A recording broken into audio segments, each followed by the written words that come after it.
And welcome back inside the home office, and welcome to this week's brand new edition of NEC Women's Basketball on the Run. I'm Craig D'Amico.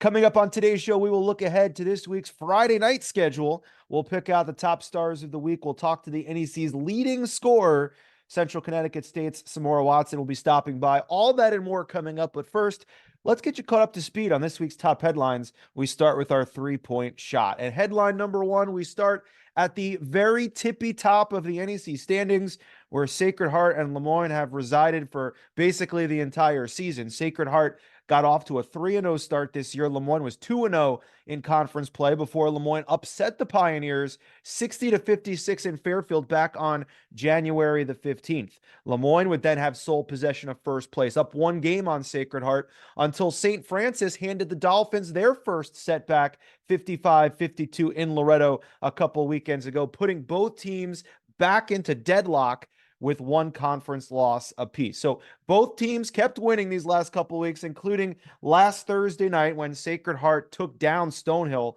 80-53, and Lemoyne won by double digits at home against Wagner, setting up a first place showdown last Saturday in Syracuse, with each team coming in 7-1 in conference play. Sacred Heart, obviously, with a lot more to lose in this game because they had already dropped the first meeting to Lemoyne. So if they had lost this one, they would have been swept in the season series. That would have been huge for tiebreaker purposes. So knowing that, the Pioneers pounced early. They outscored Lemoyne 17-6 in the first quarter, 24-8 in the second quarter, shooting over 50% from the floor in both quarters. The Dolphins, on the other hand, shot a combined 6 for 28. That's a 214 percentage, and 0 for 9 from behind the arc in the first half. Sacred Heart used an 18-0 run, which stretched from late in the first quarter, crossing over into the second quarter to really put things out of reach. They had a season-best 27-point lead at halftime, 41-14. Sacred Heart would go on to lead by as many as 37. Lemoyne, they went on a run late in the fourth quarter, but the game was already pretty much decided. Sacred Heart would win it rather convincingly, 73-55. The Pioneers certainly sending a message to Lemoyne and the rest of the NEC. After falling to the Dolphins the first time, they came back and answered the bell big time in the rematch.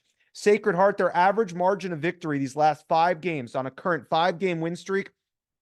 Since that loss to Lemoyne, Sacred Heart in the last 5 games is winning by an average of 19.4 points per game. So that loss back on January the 15th may have ticked them off a little bit, because they've been playing, like nobody's business these last couple games.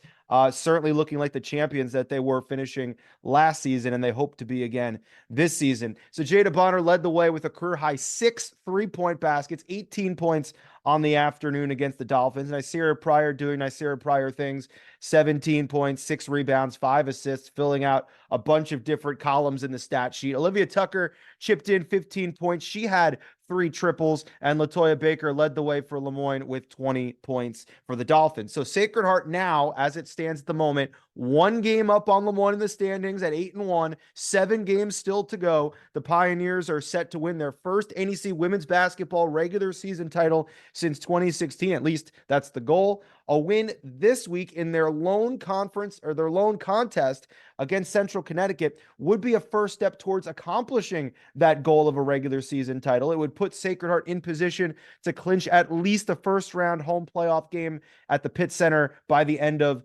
next weekend. So the Pioneers on a roll, winning 5 in a row by an average of 19 points per game, and defeating the team that they were tied with in the standings for the top spot rather convincingly in the rematch this past weekend. We'll see if these two teams will get a chance to meet for a third time this year come March. That remains to be seen. Let's go to headline number 2. Last Thursday night, myself, Pam Roker, we were on the call in Brooklyn for FDU LIU on ESPN+.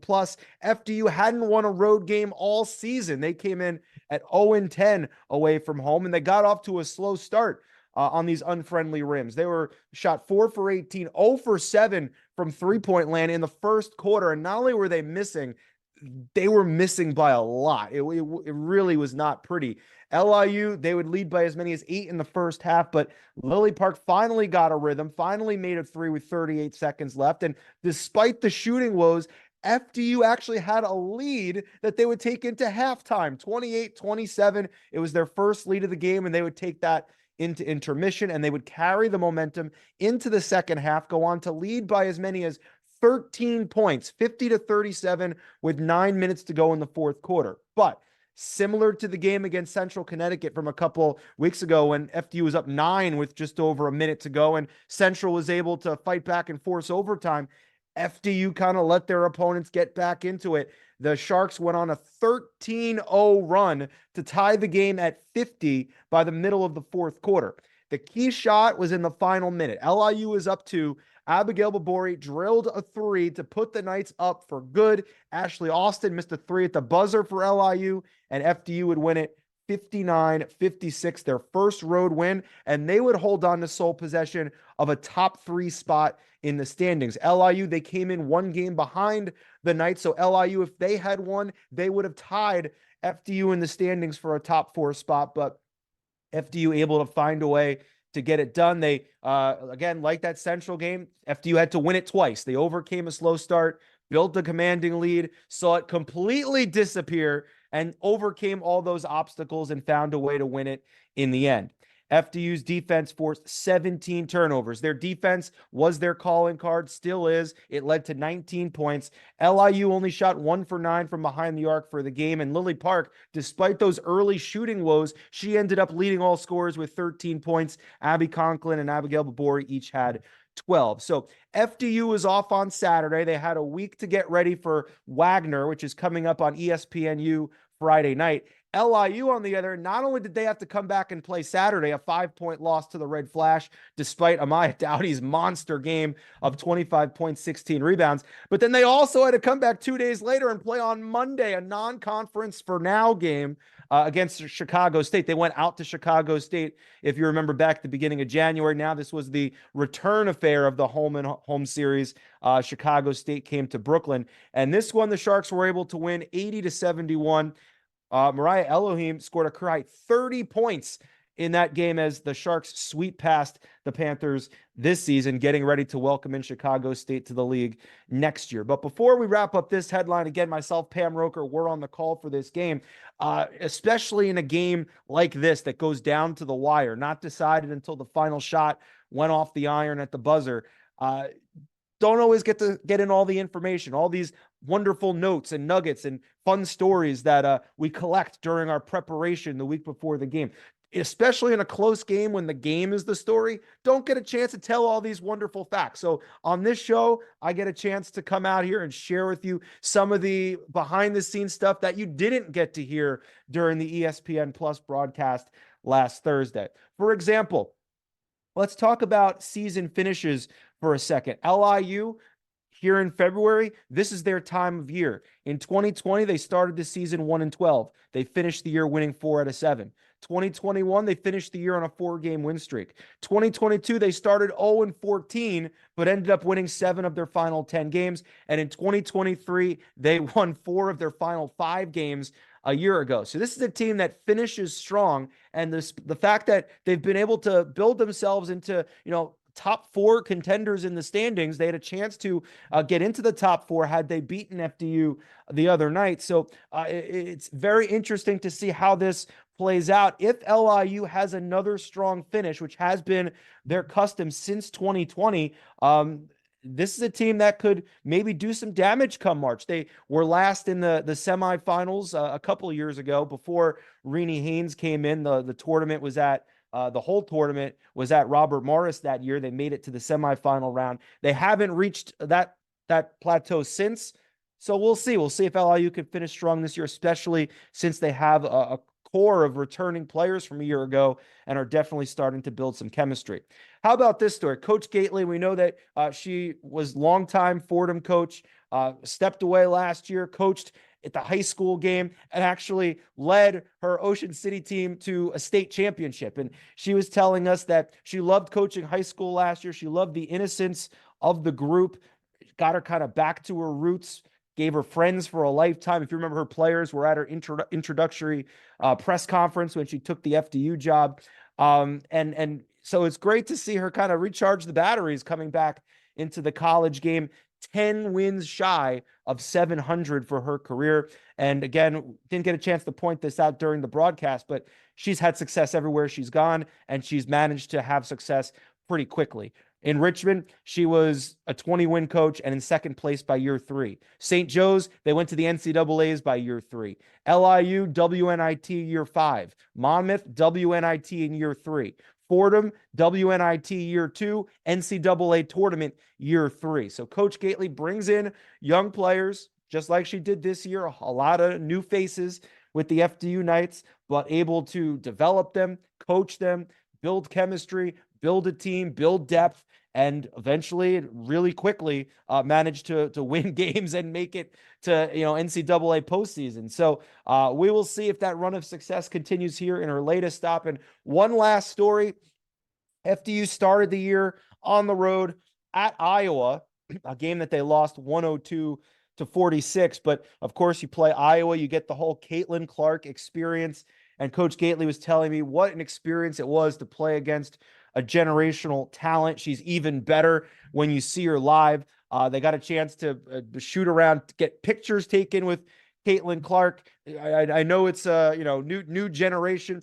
I don't know how many teams, back in the 90s were, lining up to get their pictures taken with Jessa Noble during, shoot arounds. But again, it's social media generation, completely different, different landscape. I get it. But the one question I asked was, all right, you're practicing, getting ready for that opener. Who simulated Caitlin Clark during your practice? And Coach Gately said it was one of her assistant coaches, and now they go around calling him Caitlin Clark all the time. So a new nickname as he attempted to simulate Caitlin Clark during practice. Don't know how successful that simulation was. So those were some of the stories you didn't get to hear on Thursday night as FDU took down LIU in Brooklyn on ESPN Plus. And finally, our third story. Here's how things stand as we again are past the halfway point. We're in February. Sacred Heart, with their win over Lemoyne, the Pioneers venture back into sole possession of first place at 8-1. They've won 5 in a row. The Dolphins fall to 1 game back. They're 7-2, which is 1.5 games ahead of FDU. The Knights have won 4 of their last 5 under Coach Gately, and they sit at 5-3. The battle for the number 4 spot, which is huge because, again, top 4 spots get a first-round home game in the NEC tournament come March. The battle for that number 4 spot has gotten pretty congested. You have Merrimack and Central Connecticut, who split their head-to-head meetings this year. Both teams are 4-5, and Wagner is a half game behind that at 3-5. LIU and Stonehill are both 3-6, and SFU follows at 3-7. Time now for the Heat Check, featuring the top 3 stars from this past weekend, the first full weekend of February. And we start at number 3 with a pair of Sacred Heart Pioneers, Nicira Pryor and Sajeda Bonner. The reigning player of the year is back on our top 3 list after averaging 16.5 points, 5.5 rebounds, 4 assists, and 3.5 steals in a pair of Pioneer wins over Stonehill and Lemoyne. Pretty convincing wins, mind you. But her teammate, Sajeda Bonner, was just as impressive. Bonner scored 11 points on Thursday against the Skyhawks and then reached 18 points in a first-place battle with Lemoyne, going 6 for 10 from three-point land. The 6 made three-point field goals were a single-game season high for Bonner. Our number 2 star of the week is Kendall Carruthers from the St. Francis Red Flash. The SFU freshman continues to impress. 16 points, 6 rebounds against Central Connecticut, and then 19 points, 6 assists 2 days later against the LIU Sharks. She leads all freshmen in scoring, 13 per game, and is currently a top 5 scorer in the league. But our number 1 star of the week is Samora Watson of Central Connecticut State. The sophomore guard has had a dominant of 2 scoring games back-to-back, as we've seen in this league in quite some time. After 27 points and 9 rebounds against SFU, she exploded for 37 points against the Merrimack Warriors. 3rd time this year she's reached at least 35 points. And we talked about Caitlin Clark earlier with playing the Knights earlier in non-conference play. Well, only Caitlin Clark has had more 35-point games this year than Watson. Her 32-point per game average in the 2 games last weekend was 6th highest in all of D1. Watson has now jumped into the top spot in the league scoring average. She has 18 0.1 points per game. And keep this in mind, Central Connecticut has never had a player lead the league in scoring. They were close with Ashley Berube a couple years ago, finishing zero point 0.4 away from the scoring title. But now they have another contender to maybe win a scoring title and rewrite the Central Connecticut State record book. Samora Watson, a banner week, our number one star. And she just so happens to be coming up right now as our special guest in this week's open mic. It's now time for the NEC Open Mic, and our guest this week is the leading scorer in the Northeast Conference, averaging 18.1 points per game, and she's averaged 26.3 over her last four. It's sophomore guard from the Central Connecticut State Blue Devils, Samora Watson. Samora, welcome to the show. Thank you. Thank you for having me. Now, it's good to catch up with you. Not that many defenses have been able to catch up with you as of late. It's been a lot of points. So how would you describe this run that you personally have been on these last couple of outings? I mean, it's been a growing experience because, coming from East Carolina and coming here, my role change has been so different. So it's just the growth. I could just say I've been growing. Awesome. I want to get into your journey coming up in just a little bit, but first I want to talk about the team because currently tied for fourth place, 4-5 in league play. Now, back in October, the coaches tried to predict how the season was going to go, and they kind of picked you guys to be last. So how much are you and your teammates kind of really enjoying proving a lot of those doubters wrong right now? I mean, like you said, ever since October, it's just been a chip on our shoulder, and we just been playing hard. I know we kind of started off a little rough, but I mean, hey, we're still growing as a team, and we're gonna prove y'all wrong. It seems like it's been like that, like a lot of growth as the season kind of has gone along. Your first year at the program, Coach Vini, her first year there. So what's kind of been the secret to success, do you think, here in year one? Well, Coach Way, she's just an amazing coach, and she keep us together. We're a family, and we've just been growing as a family. That's what I can say. That's just really been us. We're very much together on and off the court. We're sisters, and it's just a sisterhood. That's awesome. And it definitely has been showing out there on the court. And for you, 38 points against New Hampshire, 35 against FDU, 37 this past weekend against Merrimack. Only Caitlin Clark and all of NCAA women's basketball has more 35-point games than you. So how does that sound? Does that sound weird? Like, are you impressed with yourself? Like that's kind of crazy, right? Yes, I seen it earlier today, and I was like, nah, something's got to be up. But this one, I just couldn't believe it. But I mean, hey, it's just the work paying off. I mean, that's all I can say is paying off. Now, can you tell, like during pregame, can you tell that you're in for a big night? Because, you had a game against Wagner that it seemed like very frustrating shooting that night. Did it feel any different that night versus any of those 35-point nights that I just mentioned? Yeah, it's just, before the game, I try to get myself into a zone. And for the Wagner game, I just couldn't get in a rhythm, and I feel like when I was out of place, it just wasn't good. Okay. So for pregame, I just try to get in a rhythm in a good zone. Now let's talk about your journey for a second. Let's go way back to the beginning. So how was it? When was it that you kind of fell in love with the game of basketball out of all the possible sports? Well, when I was younger, I never actually was interested in sports. Wow. Then I had a best friend, and she asked me to play for her team in middle school, like seventh grade, maybe even before that. And I was like, yeah, I'll play. And then all of a sudden, I just loved how competitive it was. And then I started playing, and I kept up with it in high school. I just loved it, and yeah, ever since middle school, I just been kept going.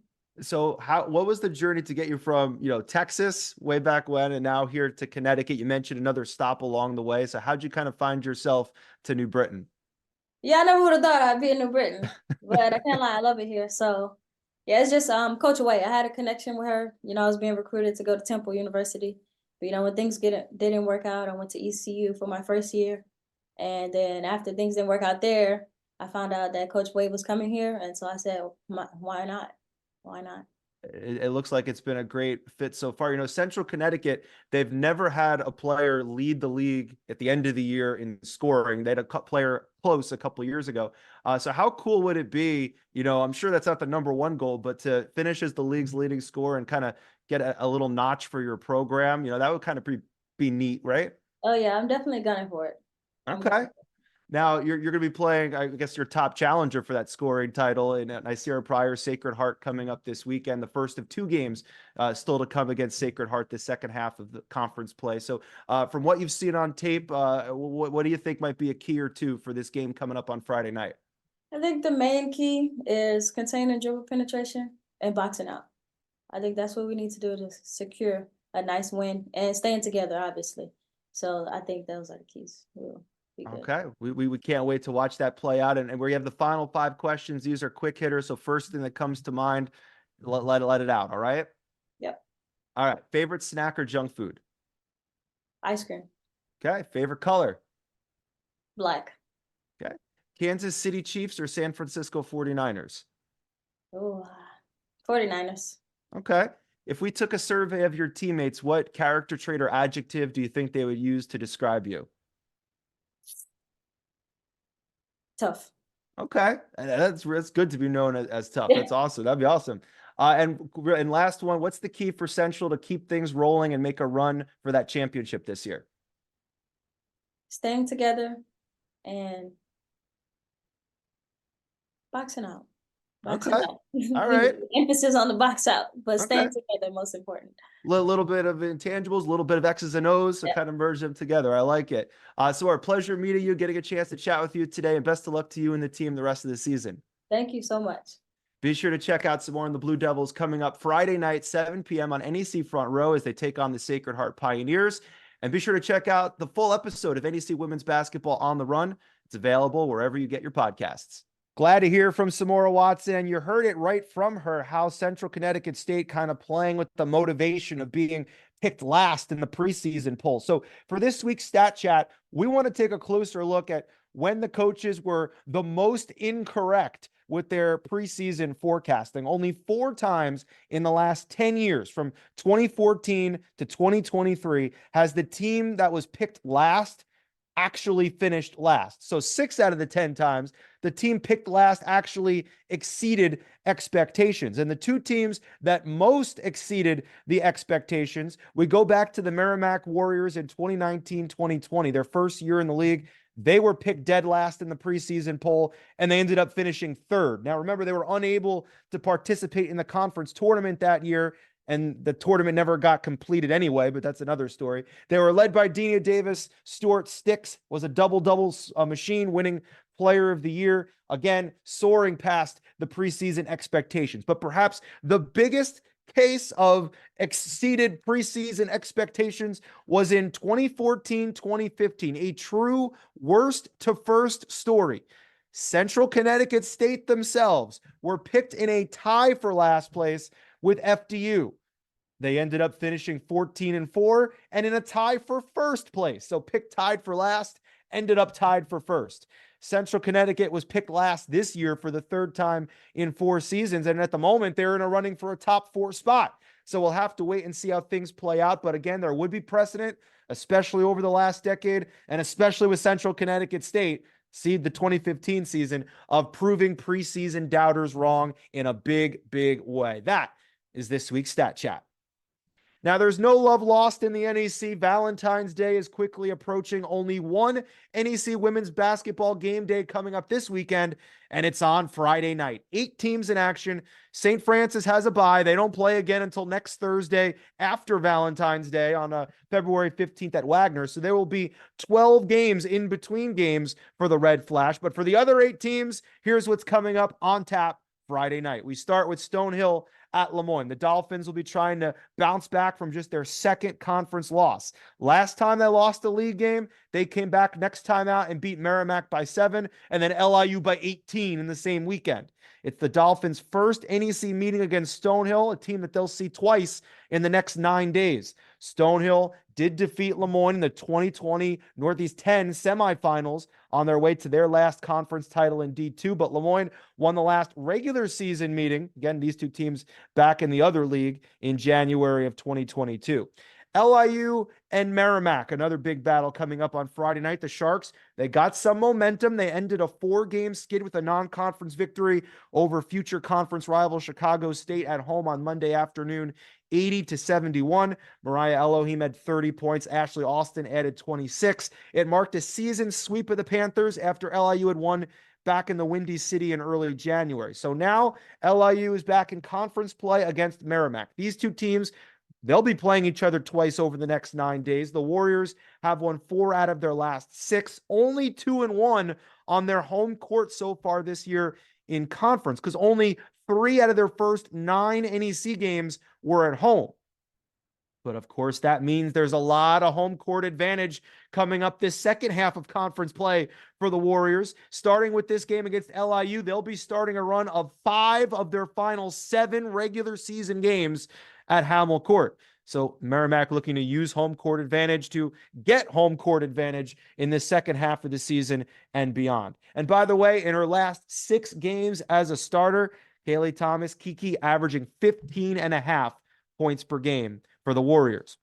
And we have Central Connecticut State and Sacred Heart. The Connecticut State collision, the first of 2 regular season meetings this year between the 2 interstate rivals. Sacred Heart has won 9 out of the last 10 meetings against the Blue Devils, and this game features the league's top 2 leading scorers. Samora Watson averaging 18.1 points per game. Nicira Pryor, the reigning player of the year, averaging 17.4 points per game. Pryor will also be looking to make some more history in front of the home crowd as she enters the game with 986 career points, just 14 shy of 1,000. Sacred Heart has won 5 in a row and is looking to improve to 9-1. They didn't make it to 9-1 last year because after an 8-1 start in conference play, they lost their 10th conference game at Central Connecticut State. So a chance to rewrite the story here 1 year later. The Blue Devils are looking to even up their conference mark at 5-5 through 10 games. They are currently tied with Merrimack for a top 4 spot in the NEC standings. Central hasn't been 500 or better through 10 league games since 2017 when they were 7-3. But our feature game is Friday night, 7 p.m. on ESPNU. Wagner visiting the FDU Knights. We talked earlier about FDU's big win at LIU last weekend on ESPN Plus, their first road win of the year. Now they'll look to build on it. They've been off for the last week in the national TV spotlight once again against the Wagner team that they swept past last year, and they've defeated 7 out of the last 9 times. FDU's staple is defense. The values and the principles on defense haven't changed with the players, haven't changed with the new coach. That is still the same. And maybe that plays into the Knights' advantage because Wagner has turned the ball over more than any other team in the league. Wagner averaging 21.3 turnovers per game.